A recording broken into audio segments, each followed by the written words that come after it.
কিছুদিন আগে কিন্তু গাজী গ্রুপকে সম্পূর্ণ পুড়িয়ে ছাই করে দেওয়া হয়েছে এবং এর পরবর্তীতে যত অবশিষ্ট মালামাল ছিল তা কিন্তু সব এলাকাবাসী নিয়ে চলে গিয়েছে এবং পরবর্তীতে সেনাবাহিনী এর তদারকি করে এবং সেই নারায়ণগঞ্জ থেকে পুড়ে যাওয়া মালামাল এবং যত অবশিষ্ট মালামাল ছিল তা সব উদ্ধার করে কিশোরগঞ্জ থেকে। মানে বর্তমানে এমন একটা পরিস্থিতি চলে এসেছে যেখানে কিন্তু মানুষ তার জানমাল নিয়ে সারা রাত ভয়ে থাকে, হয়তোবা অনেকজনেরই নিশ্চিন্তে ঘুমাতেও পারে না।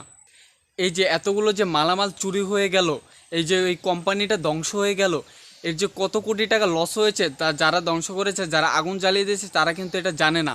এবং কত পরিবারে যে চাকরি চলে গিয়েছে, কত মানুষের যে চাকরি চলে গিয়েছে, কত পরিবার যে এখন বেকারত্বে ভুগছে তার কিন্তু কোনো হিসাব নেই।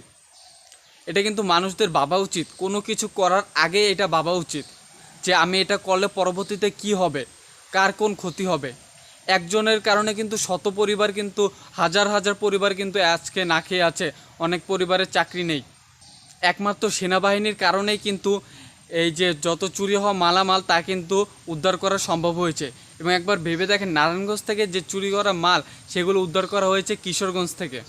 যতদিন না আপনাদের মেন্টালিটি বদলাতে পারবেন ততদিন কিন্তু মানুষ বদলাবে না এবং দেশ কিন্তু স্বাধীন হবে না।